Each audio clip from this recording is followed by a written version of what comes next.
स्वागत है आप सभी का। आप देख रहे हैं सुर्खियों से आगे और आपके साथ मैं हूं स्वप्निल। आज देश भर में जो तमाम सुर्खियां बनी हैं उनमें से दो खास सुर्खियां ऐसी रहीं जिस पर क्या बोलें, क्या पूछें, क्या कहें, क्या जवाब दें, ये समझना बड़ा मुश्किल हो रहा था। और इसीलिए उन सुर्खियों पर भी बात होना ज़रूरी है। अ, उसी को सबसे पहले पिक करेंगे और उसके बाद और भी गंभीर मसलों की तरफ बढ़ेंगे। लेकिन सबसे पहले हम बात कर लेते हैं। देखिए, हरियाणा में क्या हुआ है कि जब वोटिंग होगी उस दौरान जो वोटर्स बुर्का पहनी हो या घूंघट वाली जो वोटर्स हैं उनकी जांच होगी। आंगनबाड़ी वर्कर्स और दाई को ये जिम्मेदारी दी जाएगी कि वो उनका चेहरा देखें। इसका मतलब है कि फेस वेरिफिकेशन किया जाएगा। ये स्थितियां क्यों बनी? आपको याद होगा जब हैदराबाद में वोटिंग हो रही थी, माधवी लता का एक वीडियो वायरल हुआ था जिसमें माधवी लता बुर्का पहनी महिलाओं का चेहरा देख रही थी, जिस पर बाद में कार्रवाई भी चल रही है। बहरहाल उसका सोल्यूशन निकाला गया इलेक्शन कमीशन द्वारा और ये कदम उठाया गया है। कितना ज़रूरी था, कितना क्या था, ये तो तमाम पहलू है ही हैं। लेकिन और क्या कुछ है उसको समझने की कोशिश करेंगे। मेरे साथ सहयोगी मनोज और दीपक व्यास इस वक्त जुड़ रहे हैं। मनोज, क्या लगता है आपको, ये जो सुर्खियां बना है बुर्का घूंघट वाले वोटर्स का वेरिफिकेशन आंगनबाड़ी वर्कर और दाई करेंगी? देखो, ऐसी नौबत आई क्यों? सबसे बड़ी बात तो यही कि ऐसी नौबत नहीं आनी चाहिए थी। फिर एक जब पंचायत चुनाव जो होते हैं उसमें अधिकतर देखा गया है कि घूंघट की वोट में इशारे होते हैं। पंचायत चुनावों में इशारे मतलब? इशारे मतलब महिलाएं आपस में इशारे करती हैं। मैं किसी पुरुष को इशारे करने की बात नहीं कर रहा। आपने देखा है? पंचायत चुनावों में ऐसा होता है कि घूंघट की वोट में कुछ ना कुछ जो महिलाएं हैं कह जाती हैं। हो सकता है कि वो, मैं पंचायत चुनाव की बात कर रहा हूँ, ना कि विधानसभा की, ना लोकसभा की। आप थोड़ा एक्सप्लेन करो ना, मैं खुलकर बोलो ना, मतलब मैं भी तो समझूं कि वो क्या बिना बोले क्या बोल जा रही हैं। मैं जो बताना चाह रहा हूँ इसमें, जब ग्राम पंचायत चुनाव होते हैं, बिल्कुल निचले स्तर पर चुनाव होता है, एक वार्ड पंच का चुनाव होता है, और वहाँ पर बिल्कुल एक जो प्रत्याशी है या दो प्रत्याशी हैं, तीन प्रत्याशी हैं वार्ड पंच के चुनाव में, वो हर मतदाता से जुड़े हुए होते हैं और उनमें पैठ भी होती है। लेकिन जब पंचायत चुनाव होते हैं तो महिलाओं की भी अपनी एक स्टाइल होती है, और जब मतदान के दौरान ये देखा गया है कि किसी महिला से किसी महिला के अच्छे संपर्क हैं तो इशारा कर देती है। अब यहाँ ये जो बुर्का और घूंघट वाली जो बात आई है, ये हो सकता है कि चुनाव आयोग को इसमें कुछ समझ में आ रहा हो सकता है कि फर्जी वोटिंग हो रही हो, या फिर जो दस्तावेज लाए गए हैं उन फोटो पे जो वोट डालने आई है महिला उसके फोटो का मिलान नहीं हो रहा हो। ऐसी कुछ खामियां रही होंगी जिसके चलते निर्णय लिया गया है, जहाँ तक मैं समझ पा रहा हूँ। वो गाना है ना, घूंघटे में चंदा है। तो चुनावों के दौरान हो सकता है घूंघटे में चांद हो, कहना मुश्किल है। लेकिन एहतियातन ये कदम उठाया गया है। मैं बार बार कह रहा हूँ, हैदराबाद में माधवी लता के केस के बाद ये फैसला लेने पर मजबूर होना पड़ा। और इसके अलावा भी हमने कई जगहों पर देखा है कि खासकर इस बार के लोकसभा चुनावों में कि बुर्के को लेकर और घूंघट को लेकर किस तरह की स्थितियां बनी। क्या ये वेरिफिकेशन का प्रोसेस काम कर जाएगा? देखिए स्वप्निल, इसकी शुरुआत है और मुझे लगता है कि कुछ राहत तो यहाँ पर जरूर मिलेगी, क्योंकि जिस बात का आपने जिक्र किया उसके बाद मैंने भी इसे तलाशा इस पूरे मामले को। अमूमन हरियाणा का नूह इलाका जो है वो काफ़ी फेमस है इन सब चीज़ों को लेकर। जैसे वहाँ की स्थानीय लोगों ने आरोप लगाए बीजेपी इनके लिए तो सटा हुआ ही हुआ। तो नूह बहुत फेमस है इन सब चीज़ों को लेकर कि फर्जी वोटिंग को लेकर। तो शायद उसी को लेकर बीजेपी के वहाँ के स्थानीय इकाइयों ने, कार्यकर्ताओं ने, नेताओं ने शिकायत की और उसके बाद में ये फैसला लेना पड़ा। क्योंकि अब हैदराबाद की बात जो की गई तो माधवी लता की शिकायत भी उसके बाद में की गई कि उन्होंने उसको बुर्के को चेक कर लिया। तो ऐसे में इसमें मुझे लगता है कि कोई एतराज़ होना नहीं चाहिए। पर्दानशीं जो होती हैं उनकी महिला कार्मिक, चाहे वो आंगनबाड़ी की कार्यकर्ता हों या फिर जो दाइयाँ जो असिस्टेंट नर्स होती हैं, यदि वो उनकी जांच करती हैं, मतलब एक तरीके से वोटर आईडी से उनके मिलान करती है कि वोटर आईडी पे जो उनका फोटो लगा है मतदाता पहचान पत्र पर, या दूसरा जो भी वो लेकर जा रही हैं वहाँ पर अपना पहचान पत्र या आईडी, उससे यदि मिलान किया जाता है तो इसमें मुझे लगता है कि इसमें कोई दिक्कत है यदि आप गलत नहीं हैं तो। मैं ये सोच रहा था कि कुछ फिल्में मैंने देखी हैं जिसमें बड़ी हास्यास्पद स्थिति बन जाती है कि भाई पुलिस को दिया कि हमारी बहू खो गई और बहू का घूंघट यहाँ तक है, पुलिस वाला कह रहा है इसके आधार पर मैं पहचानूं कैसे। लेकिन वोटर कार्ड पर वो स्थिति नहीं होती। जब भी वोटर कार्ड का फोटो लिया जाता है उसमें चेहरा दिखता है। अब मैं कह रहा हूँ कि अगर आज तक वेरिफिकेशन नहीं हो रहा था तो क्यों नहीं हो रहा था? अब एक आप बात हो रही है जो मैं समझ पा रहा हूँ, अजय देवगन की एक पिक्चर है जिसमें वो एसपी बनते हैं और जो आरोपी होता है वो कोर्ट में पेश होने के लिए बुर्के में जाता है। आरोपी जो होता है, शायद गंगा जल। तो वहाँ जब वो पर्दा हटाया गया, वो गाना है पर्दे में रहने दो पर्दा ना हटाओ, तो जब उनका जो पर्दा हटाया गया तो वहाँ आदमी निकला महिला की जगह। तो हो सकता है ऐसा कहीं मतदान का रहा हो, जैसा कि सहयोगी दीपक बता रहे थे। बात वही है ना कि फिर क्या अभी तक नहीं हो रहा था, या अभी तक हो रहा था उस तरह से सुर्खियां नहीं बन पाया, ये भी तो सवाल है। हो रहा था या नहीं हुआ या होगा, ये सब संभावनाओं पर हो सकता है ऐसा हुआ हो कि महिला की जगह पुरुष ने वोट डाला हो। बुर्के में क्यों, बुर्के में देखा तो जाता नहीं है। अब ऐसी कोई स्थिति उत्पन्न हुई होगी तभी प्रत्याशियों ने इसकी मांग की है, और माना जाता है कि भाई आईडी का मिलान तो किया जाना चाहिए। सुमित, कुल मिला के देखिए, इस बात से इनकार नहीं किया जा सकता कि फर्जी वोटिंग बिल्कुल भी नहीं होती है। कुछ खास तौर पर कुछ इलाके हैं, राजस्थान में भी बहुत सारे इलाके हैं जिनको लेकर जो बदनाम रहे इलाके कि वहाँ पर फर्जी वोटिंग होती है, बूथ कैप्चरिंग होती है। ये आरोप राजस्थान में कुछ इलाकों में बीते 15 साल पहले के चुनाव में, जब मैं नया नया पत्रकारिता में आया था, उस समय मैंने सुने थे कि वहाँ पर बूथ कैप्चर कर लिए गए लोकसभा चुनाव में, या जो विधानसभा चुनाव में बूथ कैप्चर कर लिए गए, ऐसे कुछ इलाके थे। हालांकि इन चुनावों में हमें ऐसा कोई घटनाक्रम देखने को नहीं मिला जब आरोप लगा हो, राजस्थान के खासतौर पर हम बात करें। लेकिन देश में बहुत सारे ऐसे इलाके जहाँ पर इस तरीके की घटनाएं सामने आती है। तो ऐसे में उसके बाद में भी नहीं आई हैं। ब्रिजेश 2 मिनट साइड होना, ये हमारे साथ सोशल मीडिया पर काम करते हैं। ब्रिजेश, वो याद है वो एक लड़का जो 7-8 वोट डाल गया, या फिर आपको याद होगा छोटी छोटी बच्चियां पहुंच गई थी यूपी में वोट डालने के लिए और पकड़ में आई कि भैया तो बच्चियां हैं, ये कैसे वोट डाल रही हैं। इसके अलावा हमने देखा कि फेस नहीं मैच किया, हमने तो कई सारे शॉट्स भी बनाए उस पर। हाँ, इसको लेकर कांग्रेस और समाजवादी पार्टी, तमाम मीडिया के जो दल हैं, उन्होंने भी बड़ी कड़ी आपत्ति जताई थी कि ऐसे कैसे हो सकता है कि कोई भी जो बच्चा है वो वोट कर नहीं जा सकता। इसको लेकर सीईओ जो वहाँ के थे, स्थानीय सीईओ, उन्होंने कहा भी है कि उसको उन्होंने कार्रवाई की और री वोटिंग वहाँ पे की जाएगी फिलहाल के तौर पर। ऐसी घटनाएं हुई हैं बिल्कुल। हाँ, उससे हम आगे बढ़ते हैं। अमूमन जब ऐसी घटनाएं होती है, ठीक है, तो एक खास राजनीतिक दल है वो कहते हैं कि इसका नुकसान ही हमें उठाना पड़ता है, ठीक है। तो बाय डिफॉल्ट घूंघट को भी इसमें शामिल कर लिया गया, नहीं तो ये कायदे से सिर्फ बुर्के पर होता। बुर्के पर होता है, लेकिन इसलिए इसे घूंघट को भी इसमें शामिल किया गया। हो सकता है कि, लेकिन अमूमन घूंघट की बजाय बुर्के पर उनकी ज्यादा आपत्ति होती है कि पर्दानशीन जो बुर्के में आती हैं उनसे उन्हें आपत्ति, और इसीलिए शायद ये शिकायतें भी की गई, और उसके बाद में चुनाव आयोग को खासतौर पर 25 मई की वोटिंग के लिए फैसला हरियाणा के लिए खासतौर पर लेना पड़ा है। नहीं, ये भी खास बात है, ये तो मानना पड़ेगा। मनोज जब फील्ड पर होते हैं बहुत बारीक तरीके से चीज़ों को ऑब्जर्व करते हैं। पंचायत चुनाव में महिलाएं इशारा कर रही थी, मनोज रीड करके चले गए। ये खैर, अब देखिए क्या होता है, कुछ लोग होते हैं जो बहुत बोलते हैं, कुछ लोग होते हैं जो बड़बोले होते हैं, और ये सुझाव दिया जाता है कि भाई कभी भी बोलने से पहले कुछ पल ठिठको, एक पल सोचकर बोलो। बीजेपी के उन बयानवीर की बात तो नहीं कर रहे, संबित पात्रा जो बहुत ही चर्चाओं में रहते हैं हमने बोलने को लेकर, और इस बार उनके मुंह से कुछ उल्टा सीधा निकल गया। वही कह रहा हूँ कि बस प्रवक्ता के पास इतना वक्त नहीं होता कि वो एक पल सोचकर कुछ बोले। अब चुनावी मैदान में उतारा गया, वो बोलते बोलते बोल गए कि भगवान जगन्नाथ मोदी के भक्त हैं। अब फिर उन्हें उस समय तो गलती का एहसास नहीं हुआ, जब सोशल मीडिया पर ट्रेंड होने लगे, लोग जब सुनाने लगे, कांग्रेस ने इशू बनाया, अन्य दलों ने इशू बनाया कि ये क्या हो रहा है, तो उसके बाद सुबह उठते हैं वो और कहते हैं कि गलती हो गई, जुबान फिसल गई, अब मैं 3 दिन उपवास रखूंगा और इस बात का पश्चाताप करूंगा। मुझे लगता है स्वप्निल, इसमें संबित पात्रा वैसे ठीक है, उनके कुछ आलोचक भी होंगे, उनसे बेहतर भी प्रवक्ता बीजेपी में दूसरे लोगों को माना जाता होगा, ठीक है, एक बतौर दर्शक या एक पार्टी को समझने वाले लोगों के मुताबिक यदि हम समझें। लेकिन फिर भी मुझे लगता है कि संबित पात्रा की इस पूरे मामले में जबान फिसली होगी। वो बोलना ये चाहते होंगे कि प्रधानमंत्री मोदी भी भगवान जगन्नाथ के भक्त हैं, लेकिन कुछ निकल उनसे उल्टा गया, और जब बातों ही बातों में हम निकलते हैं, हो सकता है मेरे से बोलते बोलते कुछ और निकल जाए, लेकिन वो बोलना कुछ और चाह रहे हो, और उसके बाद में उनको समझ आया हो कि ये तो मेरा एक बड़ा मुद्दा बन गया। पिछली बार मैं शायद 11,000 वोट से मैं शिकस्त खाया था उस सीट से, और इस बार ये बड़ा मुद्दा बन के कहीं एक भारी न पड़ जाए, उल्टा न पड़ जाए, उल्टा नहीं। लेकिन एक और चीज़ है, देखिए इतना तो साफ है कि बीजेपी में कोई भी ऐसा चेहरा नहीं मिलेगा जो प्रधानमंत्री मोदी को क्रिटिसाइज करता, उल्टा तारीफ ही करता है। कई बार ऐसा महसूस होता है कि निचले लेवल पर एक होड़ सी मची है कि हम में से कौन बेहतर तारीफ कर पाएगा। क्या वो उस दबाव से प्रवक्ता गुजर रहे हैं?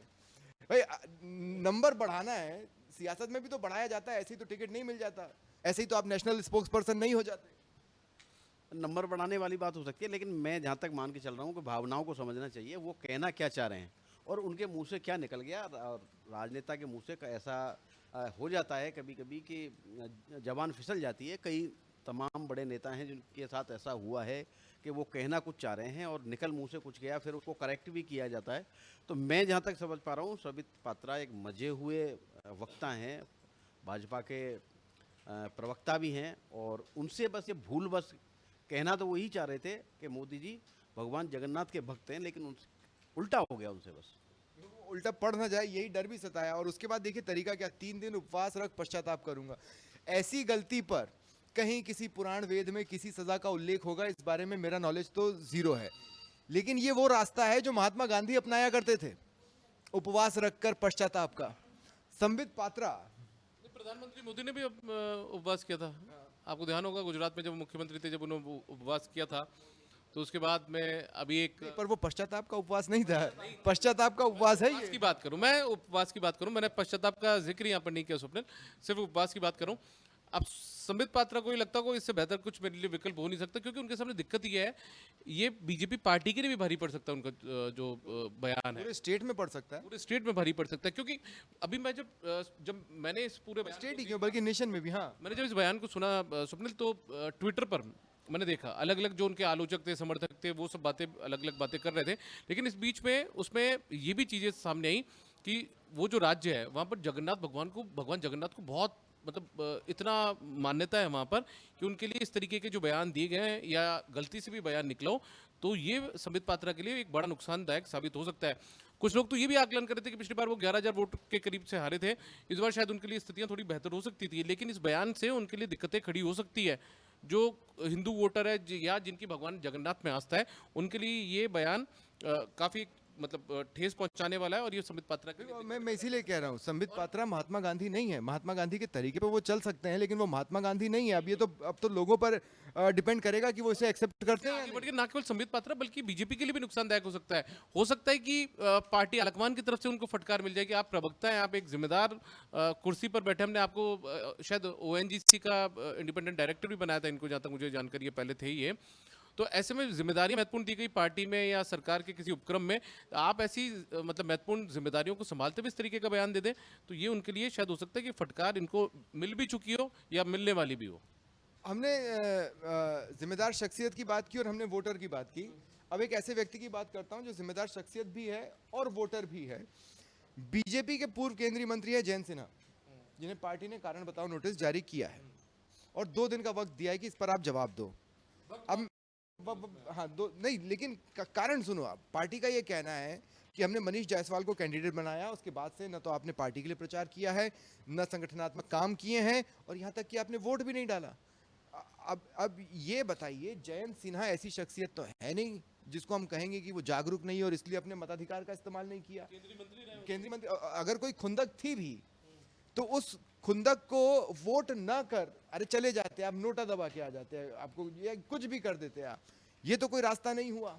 आखिर जयंत सिन्हा के स्टेप के पीछे सिर्फ टिकट न मिलने की चिढ़ होगी या कुछ और भी पक रहा है?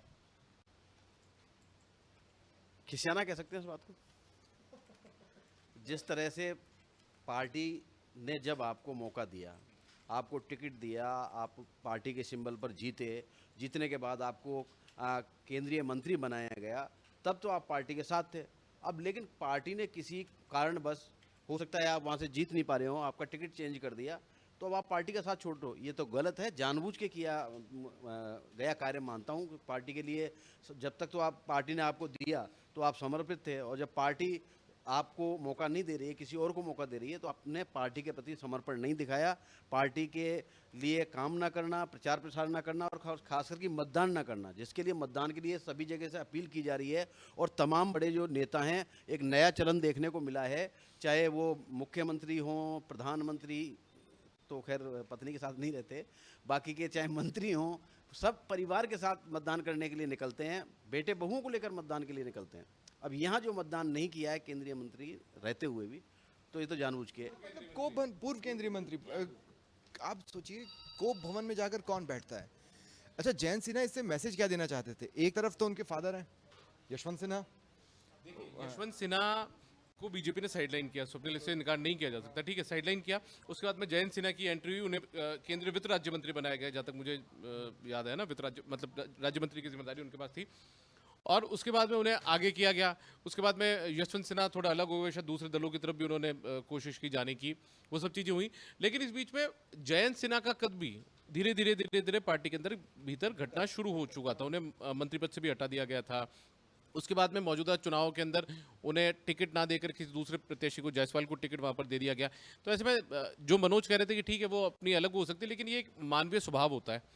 जब अपेक्षा के मुताबिक आपको कुछ चीज़ें मिलती नहीं है तो उसके बाद में आप क्या कर सकते हैं? आपके पास या तो आप उसका एक तरीके से नाराजगी व्यक्त कर सकते नहीं, हैं। आप इंडिसिप्लिन हो जाओ, मत करो पार्टी के लिए काम। वोट नहीं डालना, मैं ये कह रहा हूँ, जबकि आप वोट, एक वोट से क्या नहीं हो सकता, ये आप राजस्थान की सियासत में आगे देखो। बता रहा हूँ, एक वोट से सीपी जोशी 2008 का चुनाव हार गए थे, यहाँ और मेयर चुनाव जीत गए थे। यहाँ मेयर मेयर वाला तो चलिए बहुत छोटा वो था कि उसमें तो मतलब बहुत ही कम वोटर्स थे, इसलिए 90 के आसपास वोटर्स हुआ करते थे, इसलिए एक को 45 वोट मिल गए, एक को 44 वोट मिल गए। मनोज भारद्वाज मेयर बनने से रह गए थे, जयपुर के लाटा मेयर बन गए थे। लेकिन सीपी जोशी इसका बहुत बड़ा उदाहरण है। लेकिन स्वप्निल, इससे यदि हम आगे बढ़ते हैं तो इसमें दूसरी चीज निकल कर सामने आती है। यदि यशवंत सिन्हा जयंत सिन्हा नाराजगी व्यक्त नहीं करते, वोट डालने के लिए जाते, तो उनके कार्यकर्ताओं के बीच में क्या मैसेज जाता कि ठीक है हमारे नेता गए, भले ही उनके पास उनके समर्थक 1000 होंगे, 100 होंगे, 10 होंगे, लेकिन वो 10 या 100 या 1000 भी उनके साथ साथ धीरे धीरे बाहर निकलते, और वो कहीं ना कहीं जयंत सिन्हा बार बार मेरे मुंह से निकल रहा है, तो जयंत सिन्हा को ये लगता है कि ठीक है ये मेरे मतलब वो बाहर निकले हैं तो मेरे जो समर्थक हैं वो भी बीजेपी को कहीं ना कहीं वोट डालने के लिए जाएंगे। तो ऐसे में उनको ये लगता है कि ठीक है मेरे समर्थकों को भी मैं इस कदम उठाकर रोका जा सकता है, रोक सकता हूँ।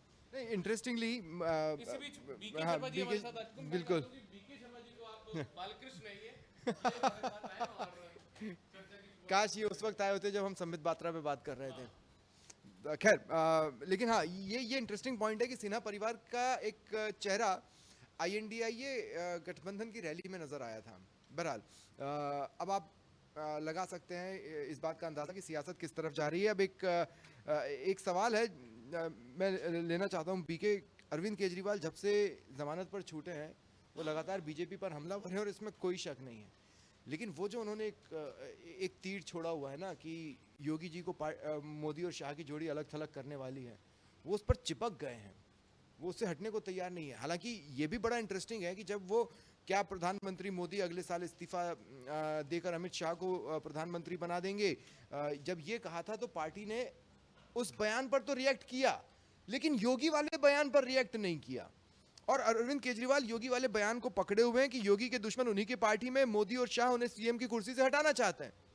स्वप्निल, और पीछे जाइए आप थोड़ा सा, आपको ध्यान होगा शुरुआत में सीधा अटैक करते थे मोदी के ऊपर केजरीवाल, लेकिन बाद में उन्होंने उस तरीके को बदला। और जब पिछले लोकसभा चुनाव में दिल्ली में करारी हार हुई थी, एक भी सीट नहीं आई थी, उसके बाद में उन्होंने देखा सीधा अटैक करना उन्होंने बंद किया। और उनके भी कई जो सलाहकार हैं उन्होंने कहा आप मोदी जी की स्वीकार्यता पूरे देश में अलग तरह की है, आप उन पर सीधा अटैक मत कीजिए, आप पार्टी की बात कीजिए। उसके बाद उन्होंने वो तरीका बदला और इसके अब उन्होंने इस बात को तो समझ गए वो कि मोदी जी की स्वीकार्यता अलग है, कि इनको ये बात कहना, पब्लिक को ये मैसेज देना कि देश में कि मोदी जी प्रधानमंत्री ज़्यादा दिन नहीं रहने वाले जिनको आप वोट देना चाहते हैं। नहीं, लेकिन मैं दूसरी बात कह रहा हूँ। बीजेपी यूपी मॉडल तो कह रही है ना। आप देखिए, एक वक्त गुजरात मॉडल कहा जाता था, अभी गुजरात मॉडल का कोई जिक्र नहीं होता, अब यूपी मॉडल का जिक्र होता है।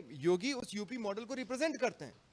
लेकिन वो यही कह रहे हैं कि उनको पता है कि भाई मोदी के बाद योगी की लोकप्रियता ज़्यादा है, लेकिन और ख़ासतौर से दिल्ली में, क्योंकि यूपी के बहुत सारे लोग दिल्ली में बहुत ज़्यादा वोटर हैं, तो उनको उनके बीच में भी मोदी लोकप्रिय हैं, योगी लोकप्रिय हैं। तो उनको ये मैसेज देना कि मोदी जी का ये कार्यकाल समाप्ति की ओर है, हो सकता है बीच में वो क्विट करें और अमित शाह को बना दे, तो आपका योगी यहाँ पर अब प्रधानमंत्री नहीं बनने वाले। तो वो राजनीतिक एक दाव खेलने की कोशिश कर रहे हैं। हम तो डूबेंगे सनम, किसी एक को साथ लेकर डूबेंगे। उनको नुकसान करने की कोशिश कर रहे हैं कि जितना ज़्यादा से ज़्यादा वो नुकसान कर सकें। और इसको थोड़ी सी इस तरह की पॉलिटिक्स है, इसको काया पॉलिटिक्स कह सकते हैं। मैं कह रहा हूँ मनोज, तुम याद होगा यार कि एक वक्त था जब योगी CM बने थे, तो कुछ ऐसे चेहरे माने जाते थे जिसके लिए कहा जाता था, कम से कम पत्रकारों के सर्किट में, कि मोदी और शाह की जोड़ी से उनकी नहीं बनती।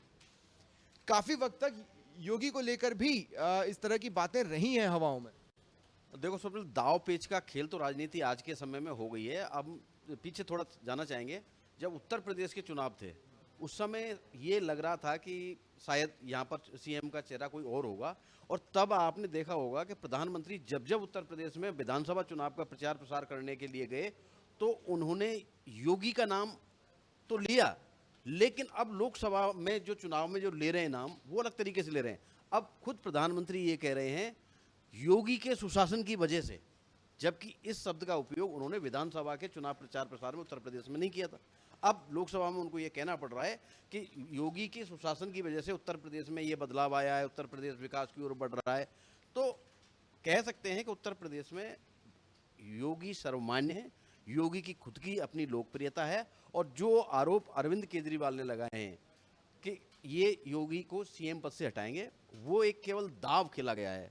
अब यहाँ पर जिस तरह से जोर आजमाइश पहलवान अखाड़े में करते हैं, इसी तरीके से सभी जो नेता हैं, ये जो राजनीतिक अखाड़ा है उसमें अपने दाव पेच आजमा रहे हैं, और कौन किसके दाव पेच से किसको चारों खाने चित कर पाता है, ये तो 4 जून को देखने को मिलेगा। बिल्कुल। और ये सब होना है या नहीं होना है, ये 4 जून के बाद क्लियर होना चालू हो पाएगा।